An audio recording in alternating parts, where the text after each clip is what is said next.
पाकिस्तान और भारत की आज़ादी को 75 साल बीत गए, लेकिन जब जब यौम आज़ादी आता है, हिजरत करने वाले बुजुर्गों को बहुत से दुख याद आ जाते हैं। अपनों को खो देने का दुख, मौत से ज़्यादा भयानक मनाजर के साथ पाकिस्तान पहुंचने का सफ़र, जो रिश्तेदार और अहले खाना सरहदों की दोनों जानिब तकसीम हो गए, उनसे मिलने में दुश्वारी, बंटवारे के दौरान वहां से यहाँ तक का सफ़र आज भी उनके सामने एक मूवी की तरह चलने लगता है। आज की इस वीडियो में हम ऐसे ही कुछ बंटवारे के दौरान होने वाले वाक़यात पर नज़र डालेंगे, तो किसी भी किस्म की देर किए बगैर आइए बढ़ते हैं वीडियो की जानिब। दोस्तों, फैक्ट्स एंड अफेयर्स में खुशामदीद।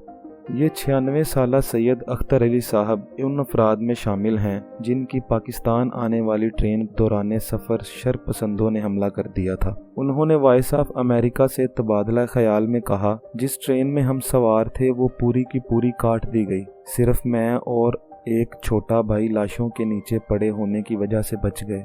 वो मज़ीद कहते हैं, एक दुख और हमें बर्दाश्त करना पड़ा, और वो था छोटी बहन हुस्ना का, जो सिर्फ 5 साल की थी। हमले के वक़्त वो गुम हो गई और हमसे ही नहीं, ख़ानदान भर से बिछड़ गई। ट्रेन में नीम मुर्दा कुछ लोग थे, मगर बेहोश और ज़ख्मी। हमें कई दिन तक अस्पताल में रहना पड़ा। बाद में किसी न किसी तरह लाहौर के वाल्टन महाजर कैंप में छोटे भाई का हाथ पकड़े कई दिन तक हुस्ना को ढूंढते रहे। तस्वीर तो कोई थी नहीं, हुस्ना तो बस नज़रों में बसी थी। माँ बाप और बाकी बहन भाइयों के कटे पटे मुर्दा जिस्मों को देखने के बाद बस अपने छोटे बहन भाई को संभालना था। मेरे ख्याल में वालिदैन छोटों को मेरी रखवाली में दे गए थे। छोटा भाई साथ था तो बहन का हाथ छूट चुका था।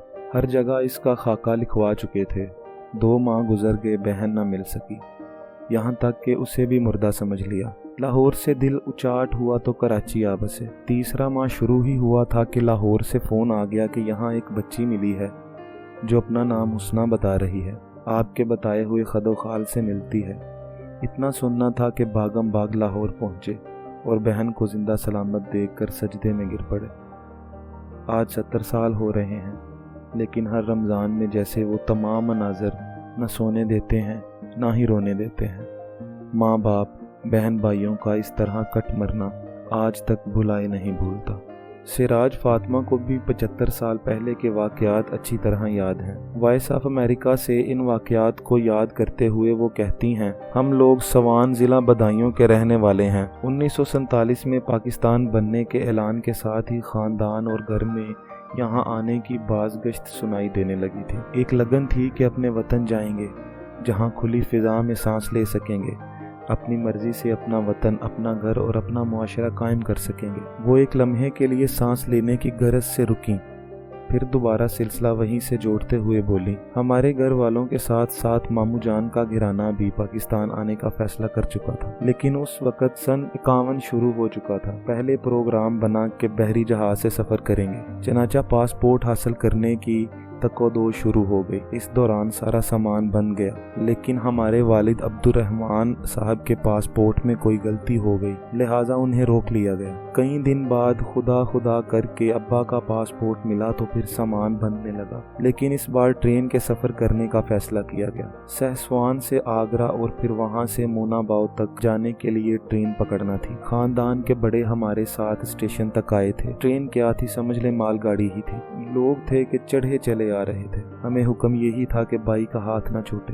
खैर वो सफ़र भी जैसे तैसे तमाम हुआ। हम खुद उस वक़्त 12-13 साल के थे। हमारे पास खाने के साथ साथ संदूक थे। बहुत कुछ याद तो नहीं, लेकिन मोनाबाव से कराची तक के सफ़र का हाल बहुत बुरा था। मोनाबाव पहुंचते ही एक नई मुसीबत खड़ी हो गई। स्पेशल ट्रेन मोनाबाव तक की थी, आगे पाकिस्तान से ट्रेन आना थी। ट्रेन आई थी, लेकिन 4-5 हज़ार लोगों के लिए नाकाफ़ी थी।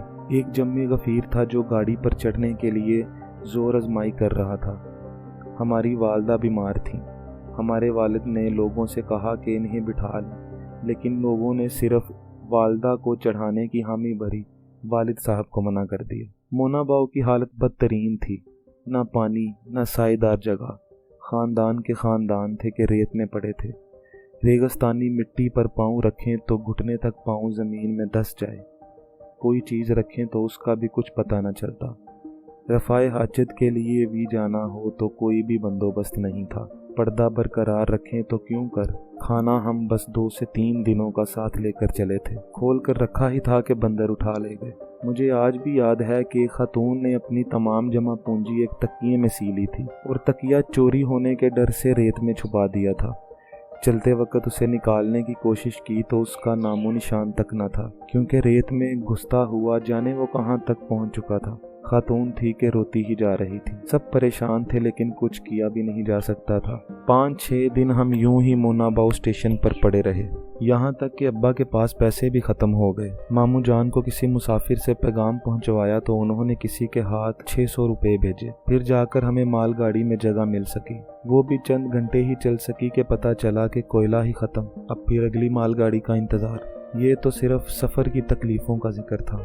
यहाँ आकर नए माहौल में एडजस्ट होने में भी सालों लग गए। पाकिस्तान नया नया था और नई जगह ये सब कुछ होता है, ये सोचकर वक्त गुजार लिया, तकलीफ़ें सह लीं। लेकिन आज जब अपने बच्चों और उनके बच्चों को महज कोटे के सबब नौकरियां ना मिल रही हों, उन्हें अपनी शनाख्त के लिए सर धुनता देखूं तो दिल खट कर रह जाता है। 4 सूबे और कौमें तो गिनी जाती हैं, लेकिन 4 से आगे की गिनती गिने तो समंदर दिखाने की बात की जाती है। अब लगता है हम वो दरख्त हैं जो ज़मीन से निकले तो हमारी जड़ों को हवा लग गई। अब दोबारा पनपने के लिए ना जाने कितनी सदियां लग जाएं। ये दोनों भाई 1947 में जब बिछड़े थे तो बहुत छोटे थे। अब 75 बरस बाद जब मिले हैं तो आंखों की चमक तक मान पड़ चुकी है और चेहरे जुड़ियों से भर चुके हैं। मुलाकात की खुशी के आंसू दोनों की आंखों से टपक रहे थे। भारत में रहने वाले सिक्का खान 75 बरस के तवील अरसे के बाद अपने पाकिस्तानी भाई सादिक खान से मिले हैं। जब पाकिस्तान और भारत की तकसीम हुई तो ये दोनों भाई भी एक दूसरे से जुदा हो गए थे। उस वक़्त सिक्का खान की उम्र फ़कत 6 माह थी। उस वक़्त होने वाले फसादात में सिक्का खान के वालिद और बहन कत्ल कर दिए गए थे, जबकि सादिक की उम्र 10 बरस थी और वो पाकिस्तान आने में कामयाब हो गए थे। भारतीय पंजाब के जनूबी इलाके बठिंडा में एक पुराने घर में रहने वाले सिक्का खान बताते हैं, मेरी वालदा उस वक़्त ये सदमा बर्दाश्त नहीं कर पाई थी और उन्होंने दरिया में छलांग लगाकर खुदकशी कर ली थी। तकसीम हिंद के वक़्त 10 लाख से ज़ायद अफराद मारे गए थे। सिक्का खान कहते हैं, मुझे गांव वालों के रहमो करम पर छोड़ दिया गया था और फिर कुछ रिश्तेदारों ने मिलकर मेरी परवरिश की। बचपन से ही सिक्का खान के दिल में तड़प थी कि वो किसी तरह अपने ख़ानदान के वाहिद जिंदा बच जाने वाले भाई को तलाश करें, लेकिन वो तमाम तर कोशिशों के बावजूद नाकाम ही रहे। यहाँ तक कि चंद बरस पहले उनके पड़ोस में रहने वाले एक डॉक्टर ने सादिक खान की तलाश में मदद करने की पेशकश की। उसके बाद पाकिस्तानी यूट्यूबर नासिर ढिल्लों से अनगिनत कॉलों का सिलसिला शुरू हुआ और सिक्का खान अपने भाई सादिक खान को तलाश करने में कामयाब हो गए। आखिरकार दोनों भाई रवां बरस जनवरी में करतारपुर राहदारी में मिले। पाकिस्तान में ये वीज़ा फ्री राहदारी सिख ज़ायरीन के लिए खोली गई थी। सन 2019 में खुलने वाली ये राहदारी बिछड़े हुए ख़ानदानों के माबैन मफाहमत और इत्तेहाद की अलामत बन चुकी है। सिक्का खान के पास माजी की एक तस्वीर भी है जिसमें उनका पूरा ख़ानदान मौजूद है। वो तस्वीर हाथ में लिए सिक्का खान का कहना था, मैं भारत में हूँ और मेरा भाई पाकिस्तान में, लेकिन हम दोनों एक दूसरे से बेइंतहा मोहब्बत करते हैं। जब हम पहली मर्तबा मिले थे तो गले लगकर बहुत रोए थे। ये दोनों मुल्क लड़ते मरते रहे, हमें अब भारत और पाकिस्तान की सियासत से ज़रा बराबर परवाह नहीं। दोस्तों, आज की नौजवान नस्ल पाकिस्तान के बंटवारे के दौरान होने वाले वो दर्दनाक वाक़यात को ज़रा बराबर भी इमेजिन नहीं कर सकती। अल्लाह पाक हमारे बुज़ुर्गों को सेहत तंदुरुस्ती दे। हमें अपने बुज़ुर्गों के पास बैठना चाहिए और बंटवारे की वो दास्तानें सुननी चाहिए ताकि हमें अपने मुल्क की कदर हो कि हमने अपना मुल्क किन किन कुर्बानियों के बाद हासिल किया है। दोस्तों, उम्मीद करता हूँ कि आज की वीडियो आपको पसंद आई होगी। अगर ये वीडियो आपको अच्छी लगी तो इसे लाइक करें, शेयर करें और कमेंट बॉक्स में अपनी राय दें। अब मैं मिलूँगा आपसे इसी तरह की एक और दिलचस्प वीडियो के साथ। तब तक अपना और अपने प्यारों का ख्याल रखें। पाकिस्तान जिंदाबाद।